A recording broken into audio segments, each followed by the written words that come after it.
கருப்பு உனக்கு செல்லிய கல்யாணம் பண்ணி வைக்கணும்னு சொன்னா அதுல ஏதாவது அர்த்தம் இருக்கும்.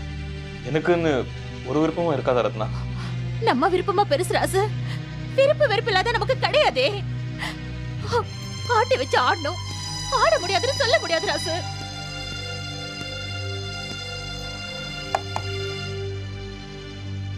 என்ன ராஜேந்திரன், எல்லாம் சொல்லிட்டியா? உடனே ஊருக்கு கிளம்புன்னு சொல்லிருப்பாளே ரத்னா. ரீனா, நீ வாய் மூடிட்டு கொஞ்சம் சும்மா இருக்கியா? ஏண்டி கருப்பு மேல இருக்க கோவத்தெல்லாம் என் மேல காட்டுற? அம்மா தாயே, உன்னை கையெடுத்து கும்பிடுற. இப்படி ஏதாவது பேசி என் வாயை கிளறாத. ஏற்கனவே நாங்க நொந்து போயிருக்கோம். ரத்னா, ரீனாவை கோச்சுக்காத. ரீனா ஒன்றும் தப்பா சொல்லலையே. ராசு, நீ கொஞ்சம் சும்மா இரு. இந்த குழப்பத்துக்கெல்லாம் காரணம் இவதான். லக்ஷ்மி காதலிக்கிறான்னு தெரிஞ்சோம் கண்டிக்காம என்கரேஜ் பண்ணாலே, அதனால்தான் இவ்வளவும் வந்தது. சொல்லுவடி, சொல்லுவ. அது மட்டுமா, நான் ஊருக்கு வந்து தங்கினேனே,